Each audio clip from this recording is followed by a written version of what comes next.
actually give you a little info today about what happens in number 6. Any fluids that are not returned through reabsorption into your venous end, well, they may stay out here in the interstitial space, but they also may be picked up by what? Lymphatic system. Lymphatic system, good. We'll talk a little bit about that lymphatic system today.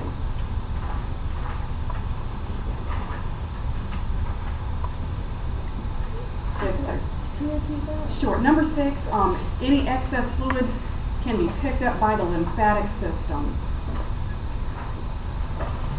Any excess fluids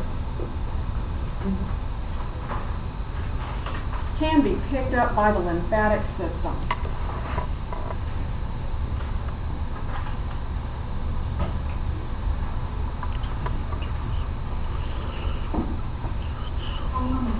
The reason that the osmotic pressure runs on that venous end is because the blood pressure drops in the bed fluid. Exactly, yeah. And so now at the venous end, the higher of the two pressures is your osmotic pressure, and that's exactly why it comes back in.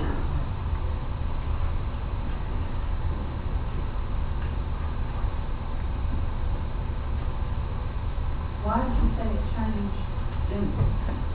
What did you say made it change as it went through lower? Oh, the hydrostatic pressure drops. You've got a vessel length issue to deal with, you know, resistance. And also the fluids are leaving the vessel, so that in itself is a reason for the pressure to drop. If you're losing fluids, then they exert less force against the wall of the capillary. So the loss of fluids is another reason. Where are you losing fluids? Through these, they don't actually show it here. It's simple squamous epithelial tissue. It's just one single layer. And so as the fluid is pushed, it's successfully pushed out into the interstitial space. So through the cells of the capillary, it's pushed.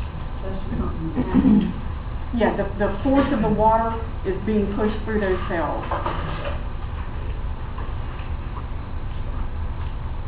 Kind of following up on what Elaine's asking, thinking about your vessel construction, why don't we really get filtration or reabsorption in arteries, arterioles, veins? They got all 3 layers. All 3 layers, too thick, exactly. Only one layer here. Which layer? Intima. Intima, good. Just simple squamous epithelial tissue. So that's why we don't get this filtration and reabsorption issue at those other vessels. They are, in fact, way too thick.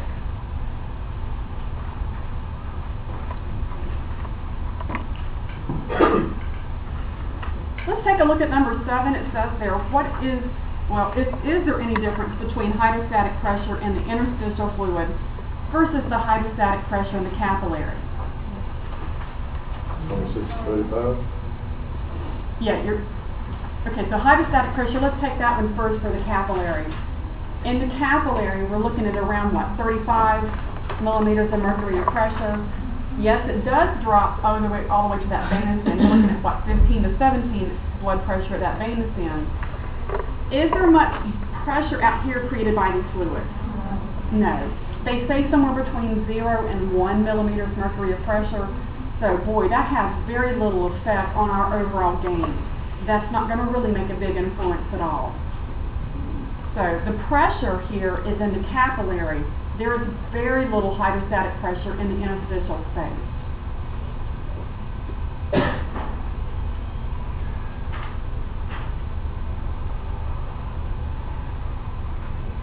Okay, so the pressure here is in your capillary created by that blood plasma. There's very little pressure in that interstitial space.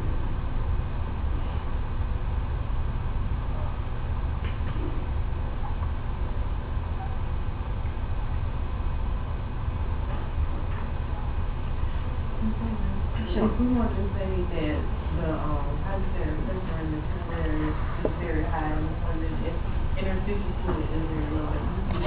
Perfect. Yeah, that works too.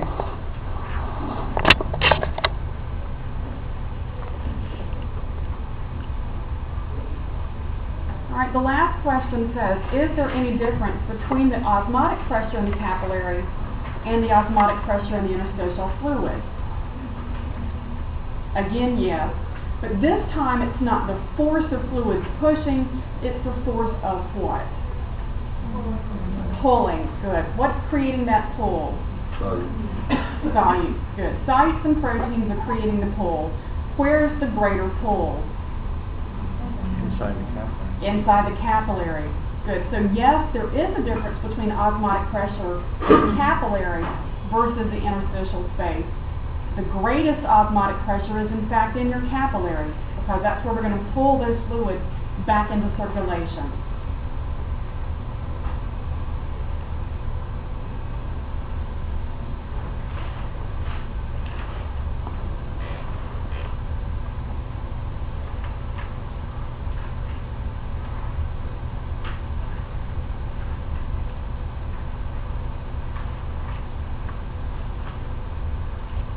If you had a chance to work through those at home, are you getting similar answers to what we're going through here in class? Okay.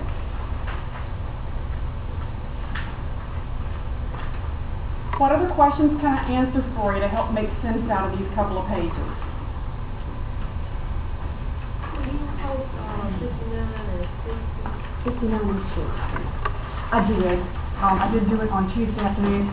I'll check and make sure it's up there. It's on that list of, got all those things loaded at the very bottom of the announcement on the home page.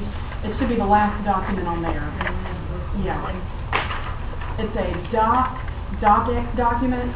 It's a Word file, so if you can't open it, let me know and I'll be happy to post it as a PDF.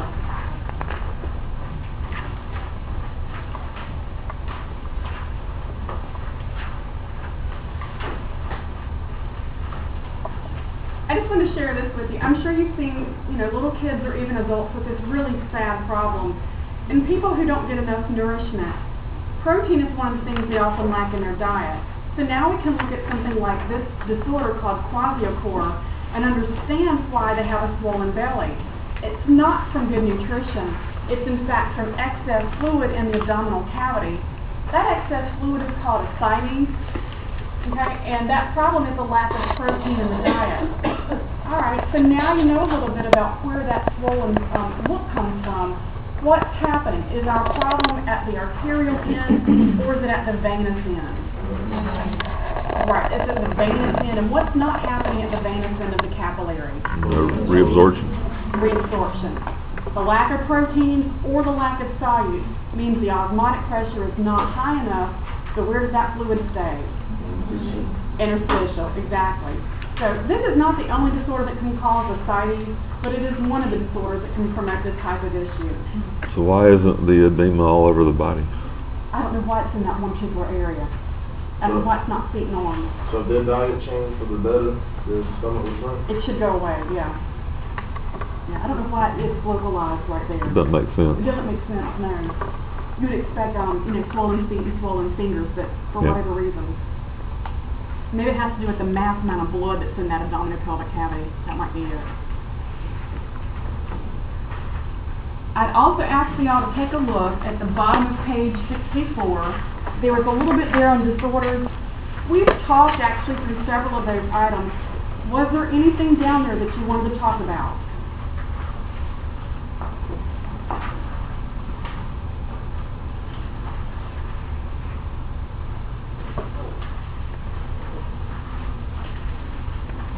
I just wanted to mention for stroke, for testing for stroke, here's one thing you can actually do. It almost is spelled like start, but you can ask somebody to smile, because strokes may be left or right hemispheric, and of course one side of the face would smile and the other side may not. You can also ask somebody, are you okay? Can you answer me? Can you talk to me? Because, of course, that involves the cranial nerves from both sides of the brain operating our speech patterns. How would raising both arms actually tell us a stroke has happened? Which side of the brain is affected? Right, because if one arm's going up and the other arm can't move, then you realize that one side of the body's been affected while the other one may be okay. Another real simple test here is to ask the person to stick out the tongue. So of course, again, we're working on this cranial nerve for a large part of these activities. So we're, at least seeing if both sides of the hemisphere of the brain are working correctly. So I just wanted to share that with you in case you hadn't heard of the little mnemonic device here for stroke. when it says that the brain dies, does it like, could it come back, like the parts of the brain? No. No? It's like heart tissue, it's a unrepairable type of tissue. Yeah, what's that? It is amitotic, yeah.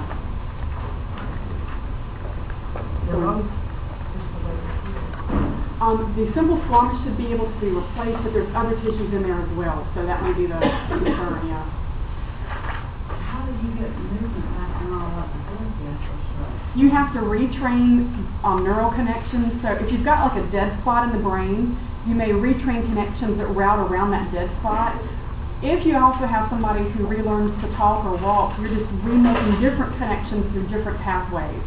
And people can actually learn to walk simply without brain telling their body what to do. It can be a reflex that goes into the spinal cord and then back out, never involving the brain. So it's just finding a different pathway. Like Gabby Giffords that has, I'm fascinated watching her progress, you know, with the bullet shot through her skull. Obviously, Gabby Giffords, Representative. Senator for the Oh, Arizona. It's been incredibly fast. It has been. Yeah, and I'm fascinated wondering how her brain is rerouting that speech because it's on the left side of her brain, so different neural connections is what it is. She walking now and talking? Yeah. Things she's talking, I'm not sure if she's walking, I haven't heard that. Alright, so that is pretty much it for chapter 19. Boy, it started easy, but boy, it went downhill from there, so. Do y'all have any questions about that stuff? Yes. Okay. Start at the beginning. I wanted to tell you, if you have questions, I'm not going to be on campus tomorrow morning, but I will be here Monday morning. I'll also be here, of course, before your class Tuesday morning. And I do check D2L email over the weekend. I'll be happy to chit-chat with you through D2L email. I'll check both Saturday night and Sunday night, so if you want to email me any questions through that D2L email.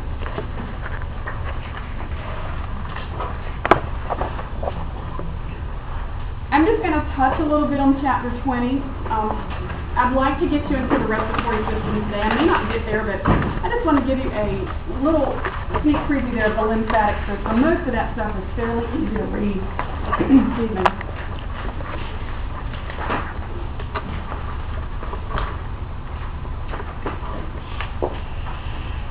So on your worksheet, page 66, we're going to talk just a little bit about lymphatic issues.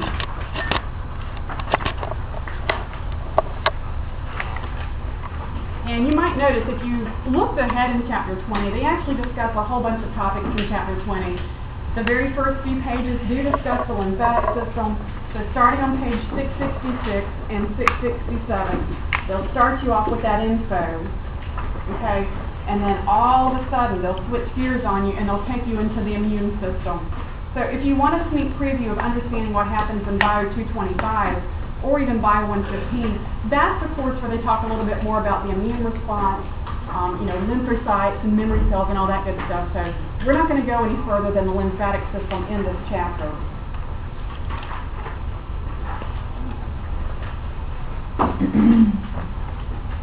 You ever have a water blister?